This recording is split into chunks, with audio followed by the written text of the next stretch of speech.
The wilderness has always been my sanctuary, a place where the noise of the world fades, where the constant hum of technology and the pressures of daily life seem to dissolve into the background. Out here, surrounded by endless trees and the gentle light of dawn, I find a rare kind of peace that's impossible to replicate anywhere else. Instead of car horns and city chatter, I'm greeted by the honest sounds of nature, birds calling to each other, the river's steady flow, and the wind weaving through the branches. These sounds are grounding, reminding me of a world that exists beyond screens and schedules.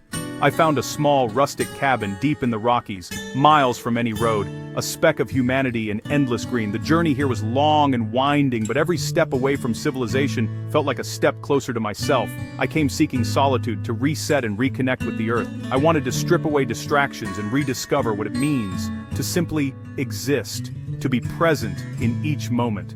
The air was crisp, scented with pine and soil, richer than any perfume. Every breath felt like a cleansing, a reminder of how alive the world is when you slow down enough to notice.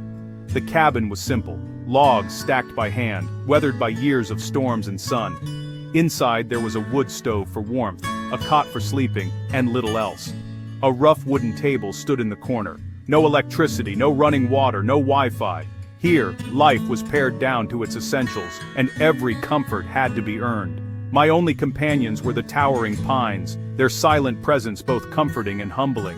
They had stood here for centuries, witnessing countless seasons come and go. I settled into a rhythm, chopping wood for the stove, fetching water from a cold, clear stream, exploring the rugged terrain that stretched for miles in every direction. Each task became a meditation, a way to ground myself in the present. The isolation was total, stripping me down to my essential self. With no one else around, I was forced to confront my thoughts, my fears, and my hopes without distraction. Every decision mattered: how I stored food to keep it safe from wildlife, how I rationed supplies to last through the week. I counted every log of firewood, knowing that each one meant warmth on a cold night. The smallest details took on new importance. The silence was profound, broken only by the sigh of the wind or the distant cry of a hawk. In that quiet, I could finally hear my own thoughts with clarity, untangled from the noise of the outside world. But the wilderness was about to test me in ways I never expected. As dusk settled and shadows grew long, I realized that solitude, while beautiful, can also be unpredictable, and sometimes it demands more from us than we ever imagined. As darkness fell, the world outside transformed into a realm of shadows and sounds. Night in the wild is alive, a symphony of owls, crickets, and wind through the pines. Inside, the only light was the flicker of the wood stove and my headlamp. The contrast between the cozy warmth inside and the vast, cold darkness outside was stark. I listened to the language of the wild. Every rustle, snap, and distant cry told a story. The moon rose, casting a silver glow on the clearing. I stepped outside, breathing in the cold air, awed by the stars scattered across the sky. Satisfied and at peace, I secured the cabin, unaware the night's symphony was about to change. I was drifting toward sleep when a low, heavy scrape cut through the night. It wasn't wind or a small animal. This sound had weight, deliberate and unsettling. My instincts screamed. Something big was out there. Another thump, then a deep guttural huff vibrated through the cabin walls. Adrenaline surged. I sat up, senses on high alert. Heavy footfalls crunched outside, not a deer, but something massive. A primal fear crept in, the kind our ancestors knew well. I knew what it was. I swung my legs off the cot, feet on the cold floor, forcing myself to stay calm. Panic is the enemy. I needed to assess, not react blindly. I had to know what was just outside that thin wooden wall.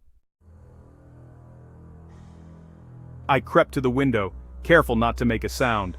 Every footstep felt impossibly loud in the silence, my heart pounding in my chest as I moved through the darkness. The old wooden floorboards threatened to betray me with every shift of my weight, but I forced myself to move slowly, inch by inch, until I reached the window's edge.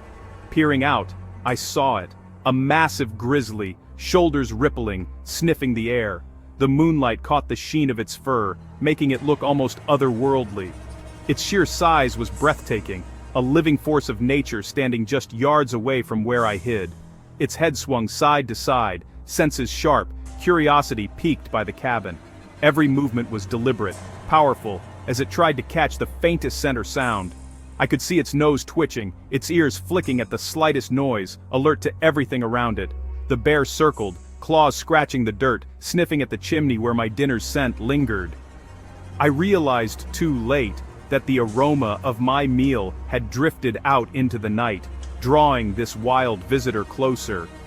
The sound of its claws raking the earth sent chills down my spine. It knew I was here. Its eyes seemed to lock onto mine through the glass, and for a moment, time stood still. I felt exposed, as if the thin pane between us offered no protection at all. The cabin's walls felt suddenly fragile. The logs, which had seemed sturdy hours before, now felt like little more than twigs against the weight and power of the bear outside. Every creak of the wood made me flinch.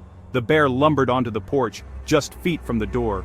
The boards groaned under its weight, and I could hear its heavy footsteps echoing through the small space. My breath caught as I realized how close it truly was. Its deep breathing was both terrifying and magnificent.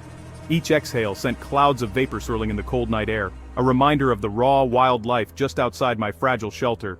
It sniffed along the door seam, wet nose pressed to the wood. I could hear the soft, wet sound as it explored every inch, searching for a weakness, a way inside. I held my breath, praying the latch would hold. My hands trembled as I pressed them against the door, feeling every vibration as the bear investigated. The silence inside was broken only by the sound of my own heartbeat. The bear was testing my defenses, deciding if this strange log cave was worth breaking into. It reared up, towering over the door, its massive paws thudding against the wood. I could see the marks its claws left behind, a stark warning of its strength. My life hung on a few inches of wood and a simple piece of metal. The latch, old and rusted, seemed impossibly small compared to the force pressing against it. I wondered if it would be enough, or if the bear's curiosity would turn to aggression. I braced for what might come next, every muscle in my body tensed, ready to react, though I knew there was little I could do if the bear decided to come through. All I could do was wait, hope, and listen to the sounds of the wild night pressing in around me. The bear rose up on its hind legs, looming larger than life, its massive form filling the entire window frame. For a moment, it seemed to blot out the world beyond, blocking the moonlight and casting the cabin into a shadowy gloom. The sight was both awe-inspiring and terrifying, a reminder of just how small and fragile I was in the heart of the wilderness. Its paw, enormous and tipped with wicked claws, pressed firmly against the glass. The window creaked under the pressure, and I could see the condensation from its breath, fogging the pane. Each movement of its paw left streaks, a silent warning of the power just inches away from me. A low, guttural rumble vibrated through the cabin walls, making the old wooden beams shudder. Objects on the shelves rattled, and the air itself seemed to hum with tension. The bear's presence was a physical force, pressing in from all sides, making the small cabin feel even more claustrophobic. This was no longer simple curiosity. The bear was actively searching for a way inside. It sniffed around the door and window frames, its nose twitching as it picked up the scent of food, or perhaps just the scent of a human intruder in its territory. Every scrape and snuffle sent a jolt of adrenaline through me. Fear knotted my stomach, twisting tighter with every passing second. My hands trembled, but I forced myself to remember my training. Instinct screamed at me to hide, but I knew I had to act. Survival in the wild meant facing fear head-on. I grabbed the nearest metal pot and a sturdy spoon, my grip tightening as I prepared to make noise. With a deep breath, I banged them together, the sharp, metallic clang shattering the silence of the night. The sound echoed through the cabin and out into the darkness, a desperate attempt to assert my presence. "Go on, get out of here, bear," I shouted, my voice surprisingly steady despite the fear coursing through me. I tried to sound bigger, braver, more confident than I felt, hoping the bear would sense my determination. The bear dropped to all fours, startled by the sudden noise and commotion. Its ears flicked back, and it hesitated, clearly weighing its options. For a moment, I saw uncertainty in its posture, a small victory in a tense standoff. I kept banging the pot and spoon, moving from corner to corner inside the cabin to make it sound like there was more than one person inside. The The noise was relentless, echoing through the night, a signal that this cabin was not an easy target. The standoff felt endless. The bear paced back and forth outside, growling low in its throat, testing the perimeter and my resolve. Each time it circled the cabin, my heart pounded louder, matching the rhythm of the wild outside. I knew I had to convince the bear that this was defended territory, not an easy meal. My stance was firm, my eyes locked on the shadowy figure outside, refusing to show weakness. Every instinct screamed at me to hide, to shrink away from the window, but I stood my ground. I waited, tense but resolute, hoping the bear would eventually lose interest and move on to easier prey. In that moment, the wild was testing both our wills, mine and the bear's. The heartbeat of the wilderness pulsed all around us, a silent challenge echoing through the night, reminding me that out here, survival belonged to the bold.